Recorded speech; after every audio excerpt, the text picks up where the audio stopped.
This test has 3 parts. In each part, you'll hear a number of different extracts. At the start of each extract, you'll hear this sound. You'll have time to read the questions before you hear each extract, and you'll hear each extract once only. Complete your answers as you listen. At the end of the test, you'll have 2 minutes to check your answers. Part A. In this part of the test, you'll hear 2 different extracts. In each extract, a health professional is talking to a patient. For questions 1 to 24, complete the notes with information you hear. Now look at the notes for extract 1. For questions 1 to 12, complete the notes with a word or short phrase. You now have 30 seconds to look at the notes.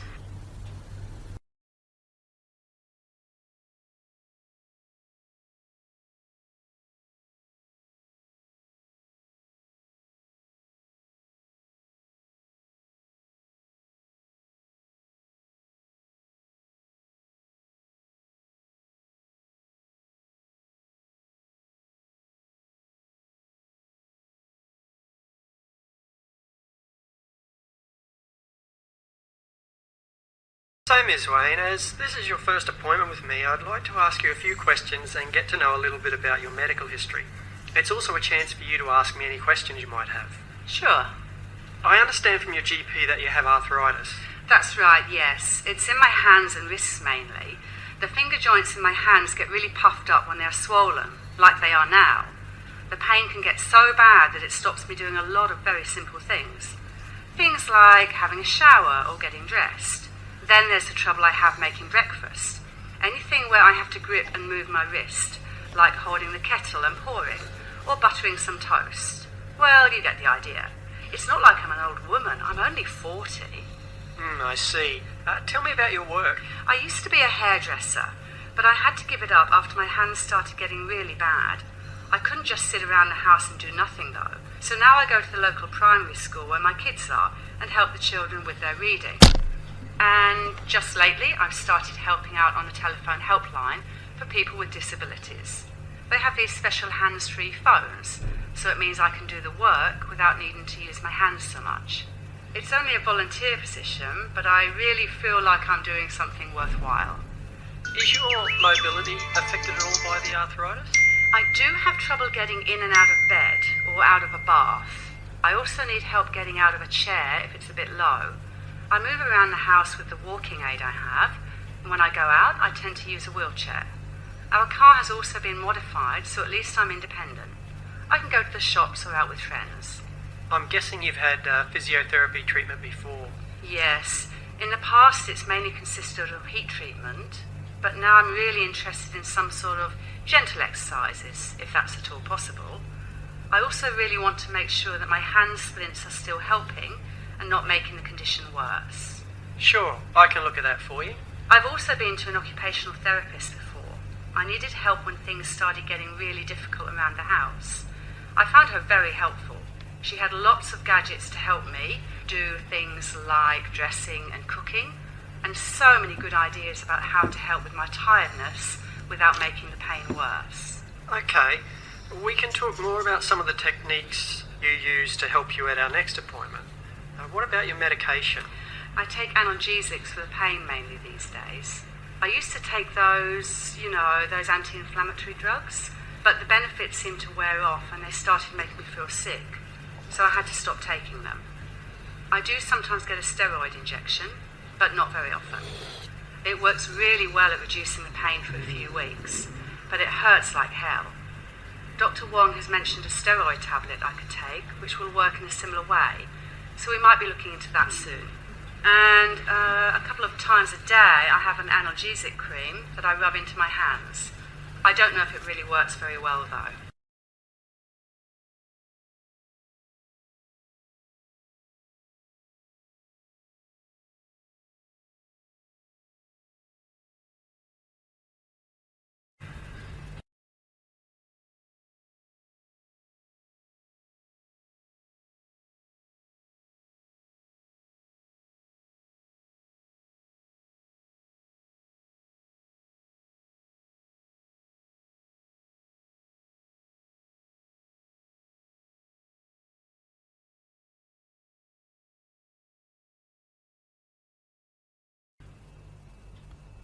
A doctor talking to Mr. Roy Daphnis about his planned hospital admission. For questions 1 to 12, complete the notes with a word or short phrase. You now have 30 seconds to look at the notes.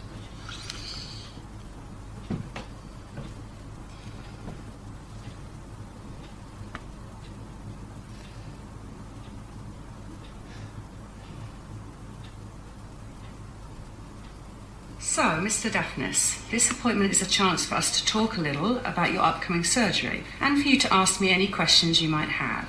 Okay, yes. Well, I don't really have any questions about the surgery itself. I feel I understand the procedure quite well from all of my reading, but I do have a concern. I'm actually quite worried about how I'll go with my eczema when I come into hospital. It's important for me to follow my usual routine, you see, or it will flare up again. What is it specifically that you're worried about? Well, I've had eczema for years now, since I was a kid. It's chronic, I guess you could say, and there are all sorts of things that make it worse. Like getting too hot, you know? Like I'm in a room and the sun is shining in through the window and it starts getting very stuffy or something. Okay, we can make sure that you have a bed well away from any windows if that'll help. Yes, that would be good. Thank you.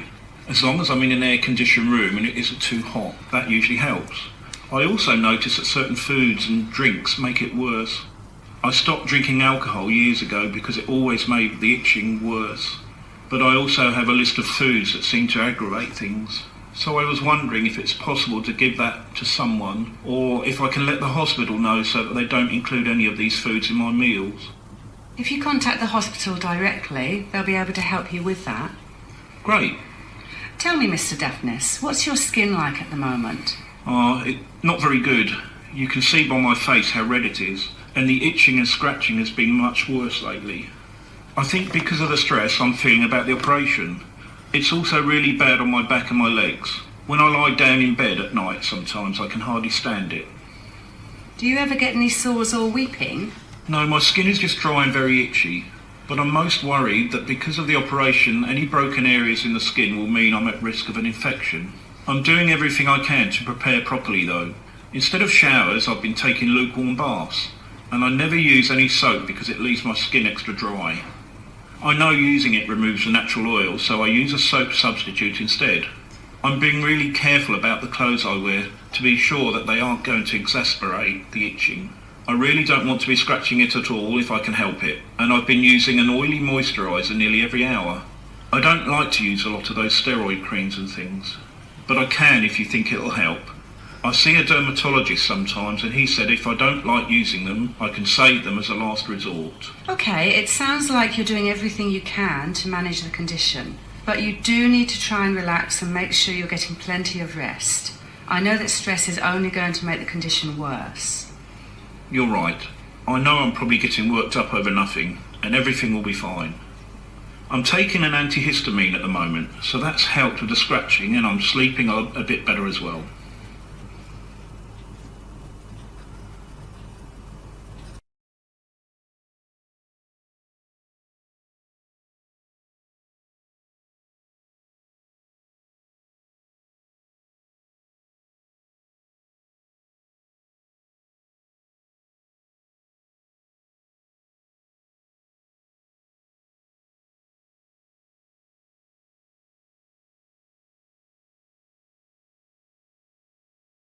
Part B.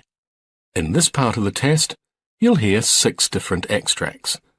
In each extract, you'll hear people talking in a different healthcare setting.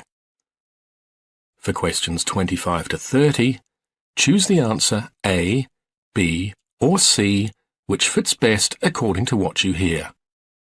You'll have time to read each question before you listen. Complete your answers as you listen.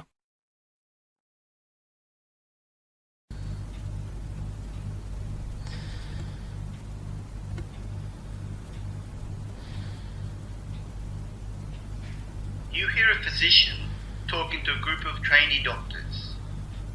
Now, read the question.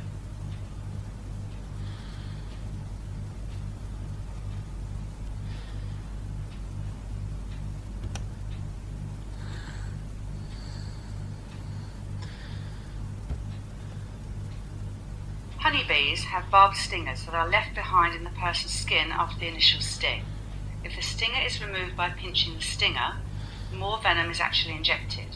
So it's better to remove the stinger by gently lifting it using a pair of tweezers to remove it from the skin. Generally, honeybees aren't aggressive and only sting in self-defense. However, in some cases, a person will disrupt a hive or swarm of bees and get stung multiple times. If a person gets stung more than a dozen times, the accumulation of venom may induce a toxic reaction and make them feel quite sick. And multiple stings can be a medical emergency, especially in children, older adults, and people who have heart or breathing problems. So make sure to check with the patient and be aware of the signs of multiple stings.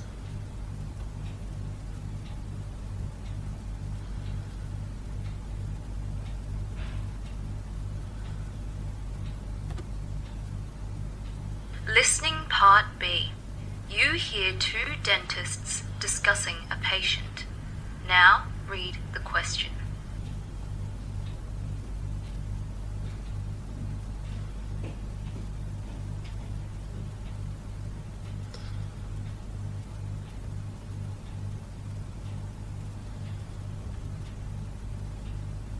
I've just seen Mr. Butler, one of your regular patients. He's been in some pain recently. Right. I've been fully booked for the past few weeks and he told reception he couldn't wait any longer. He's had chronic periodontitis for some time now, but I gather it's worse. Yes, I provided thorough curative treatment in all quadrants today, but his gums were in such poor condition and there was severe mobility in his lower right first and second molars, so I had to extract them. I've scheduled him for implant surgery, but I'm worried about his broader health issues and whether or not he's been taking biphosphonates.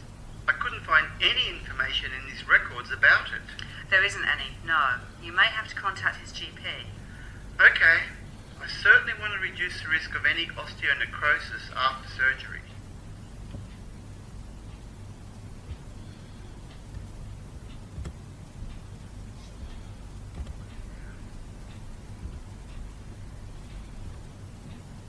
Listening Part B. You hear an optometrist giving a presentation to a group of teachers. Now, read the question.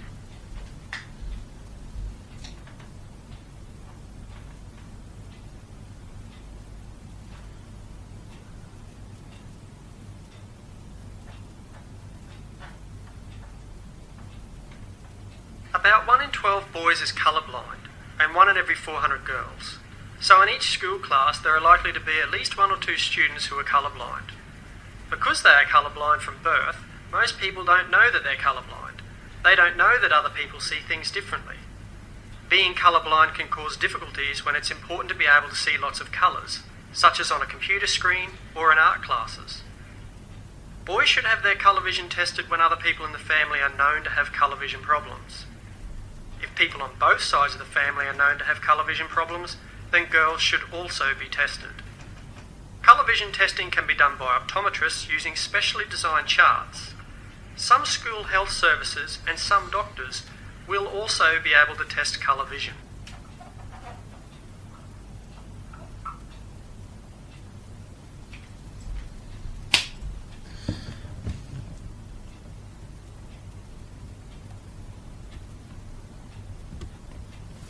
Listening Part B. You hear a radiographer talking to a patient about their CTC examination. Now read the question.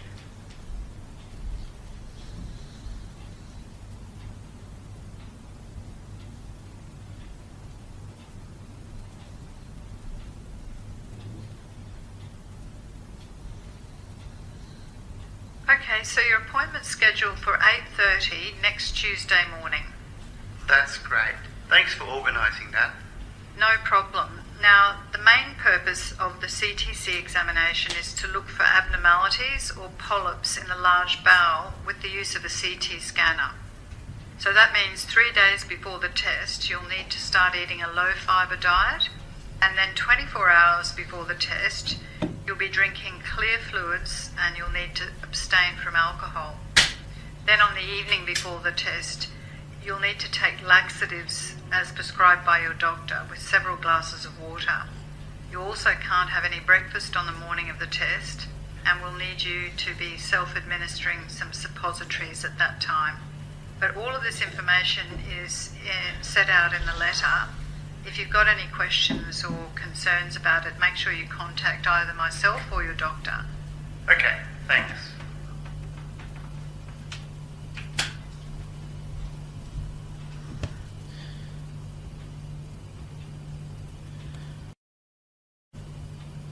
Listening Part B. You hear a physiotherapist speaking to a support group for Parkinson's disease. Now read the question.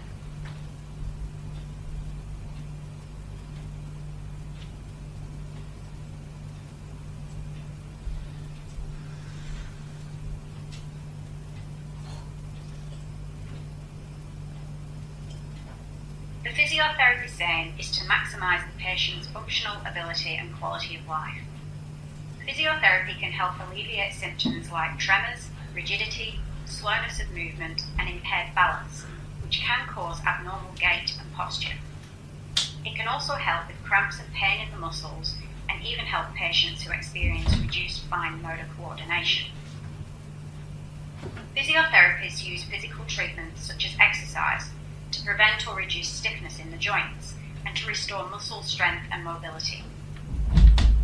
As well as this, physiotherapists can supervise the patient's exercises to help maintain their posture and balance and advise the patient about ways of preventing or reducing the risk of falls.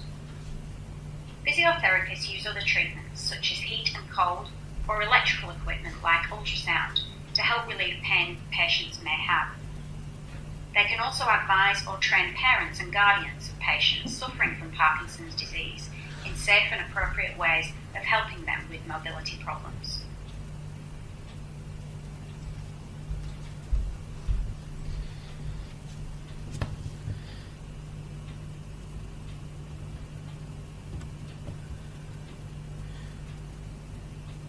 Listening Part B.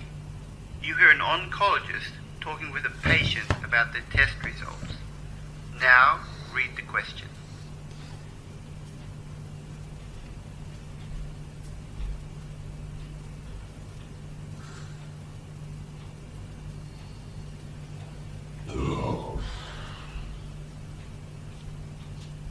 Well, I'm happy to report that the colonoscopy has found no evidence of cancer. Are you sure, Doctor? I know you're worried because your father had bowel cancer, but your test came back negative, so that's a good result for you. And let me reassure you, we can see cancer if it's present in the colon in more than 90% of cases. So we miss very few early stage cases. That's a relief, Doctor. It really is. But then we still don't know why I'm experiencing these abdominal pains. Actually, we do. We discovered that you have something called diverticular disease. Have you ever heard of this condition? No, I haven't, but it sounds pretty serious. Well, if we follow the proper management, it doesn't have to be so serious. Let me tell you a little bit more about it.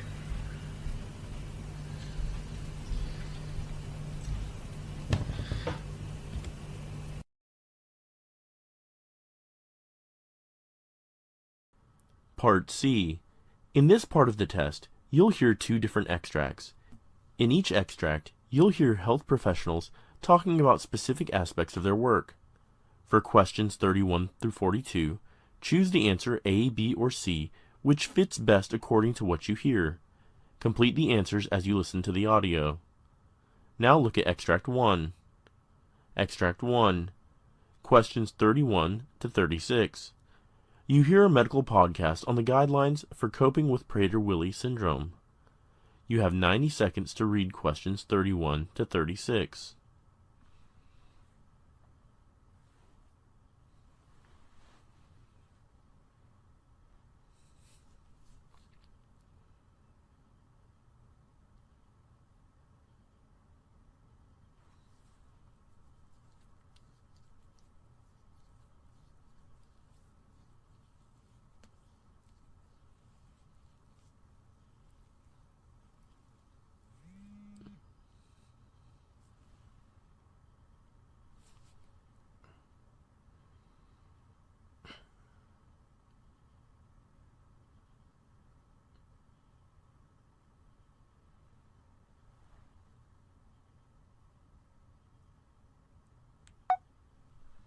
Hello, Mrs. Araceli.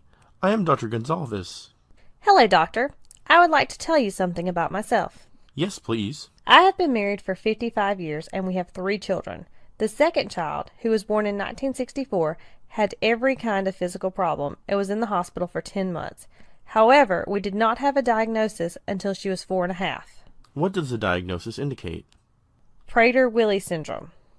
Prader-Willi syndrome? Yes, it had a severe impact on my child in very complicated ways, mainly the damage of the 2 primary areas of the brain, the deletion of chromosomes 15 and hyperplasia. She is always feeling and thinking about food the whole time, akin to the feeling of starvation, and she never has the feeling of satiety. So this affects her daily life in an extreme way, and her tolerance level and the temper control, which is affected greatly. Over the years, you would have experienced the communication skills of your doctor a lot. What is your impression in general? We've been very fortunate for not having any bitter experience over the diagnosis. However, later on we have realized that he had suggested blood tests for her that were not actually required. That was the only bitter experience we had. Actually, Prader-Willi syndrome is a complicated genetic condition that severely impacts several parts of the body. In infancy, this condition is identified by weak muscle tone called hypotonia, difficulties in feeding, poor growth, and delayed cognitive development. The patients develop an insatiable appetite right from the childhood, resulting in chronic overeating called hyperphagia and obesity. Some patients with Prader-Willi syndrome, especially those with obesity, also develop the most common form of diabetes called type 2 diabetes. The patients will typically have mild to moderate intellectual impairment and cognitive disabilities. Behavioral problems are very common, such as stubbornness, temper outbursts, and compulsive behavior.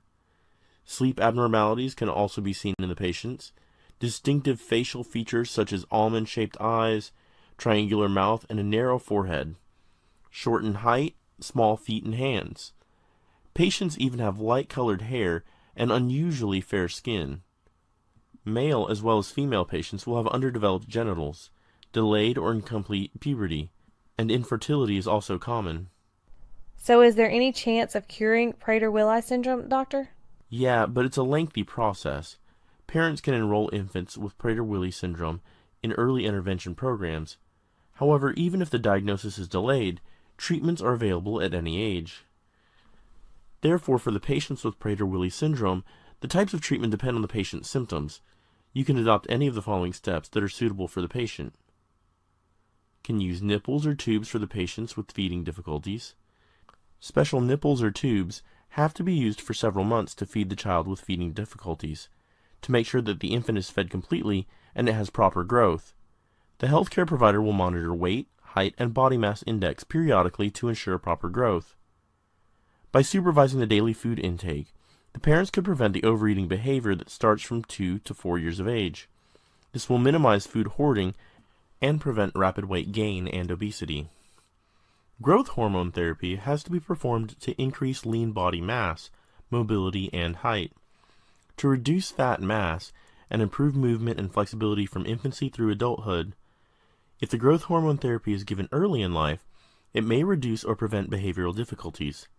In addition, this can help improve speech, cognitive ability, abstract reasoning, and often promote information to be processed very quickly.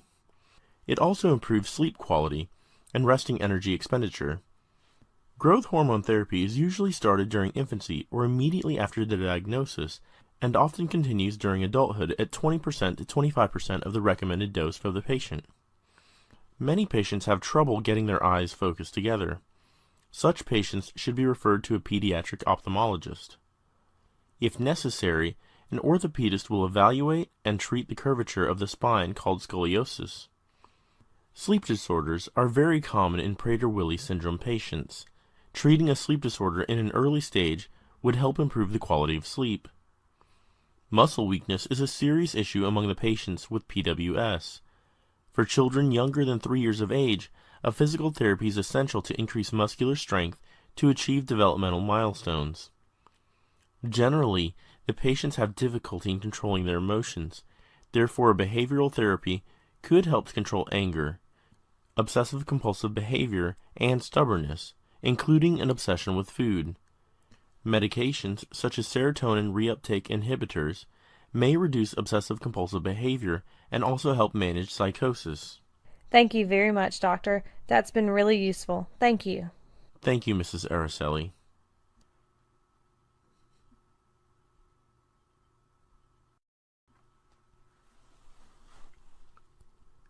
Now look at Extract 2, questions 31 to 36.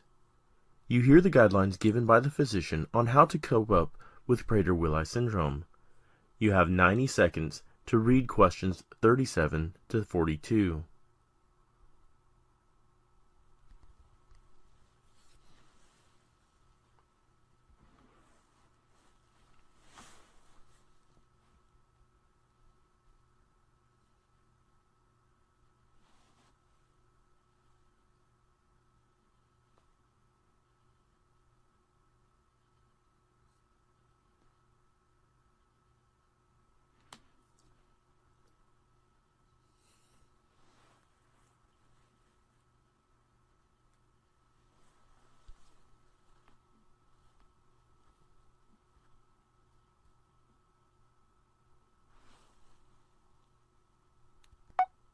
Rejection of kidney transplant.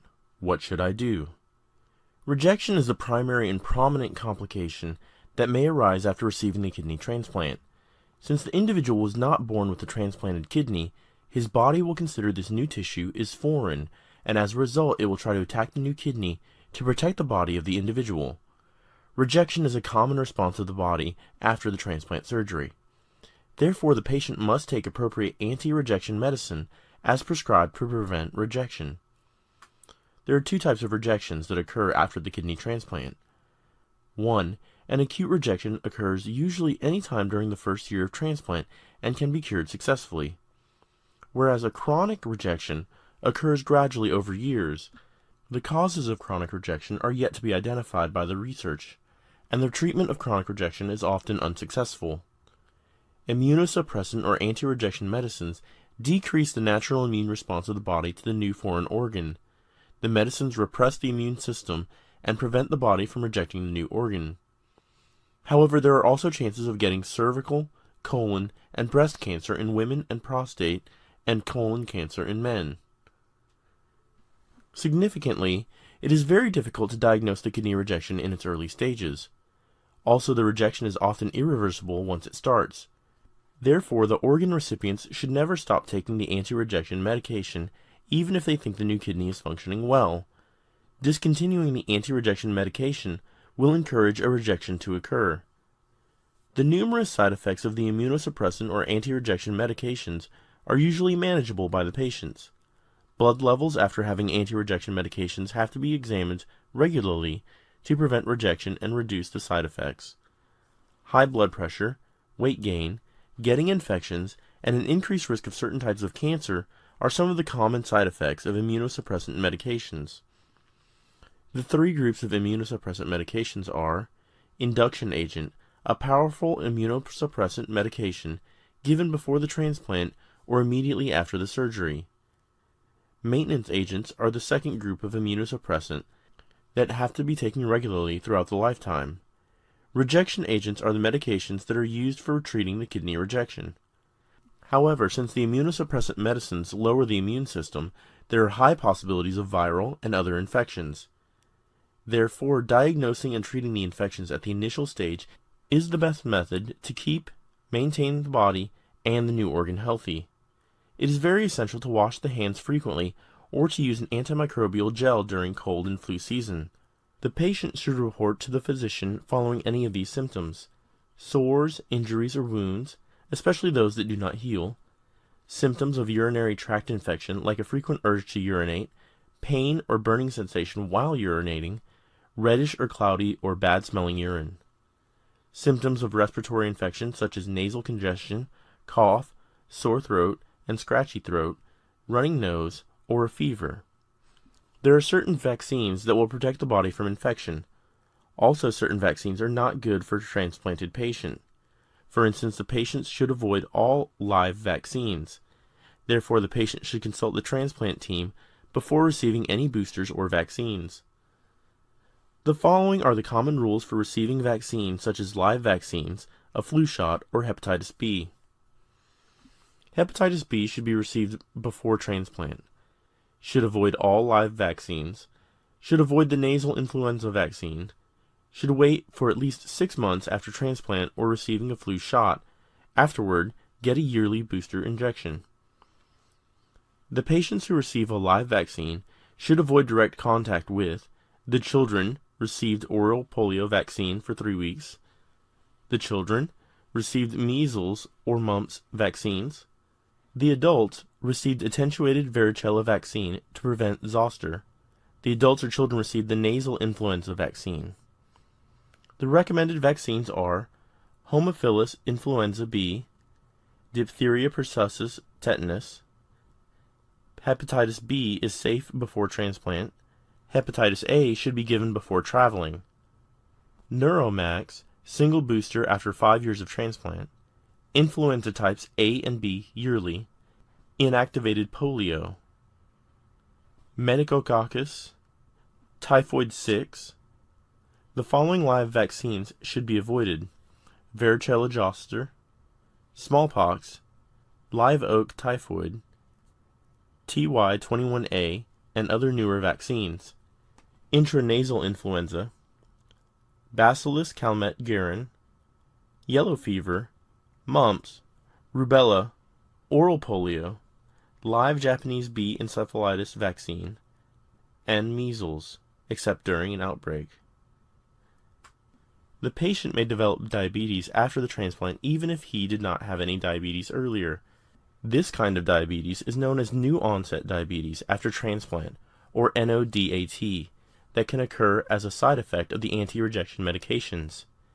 Kidney recipients are often at greater risk for heart disease. The many causes for heart diseases are diabetes, smoking, hypertension, overweight, high cholesterol, blood lipids, hypertension, and prolonged periods of dialysis. There are increased chances of cancer formation after the transplant. Therefore, it is very crucial to keep maintaining the immune system to prevent cancer formation. Since the immunosuppressive medications decrease the immune function, that will obviously decrease the defensive mechanism of the body against certain types of cancer, there are things that you can do to lower your chances of getting cancer. The most common type of cancer is the skin cancer that can result in the fatality of a patient. However, there are also chances of getting cervical, colon, and breast cancer in women, and prostate and colon cancer in men.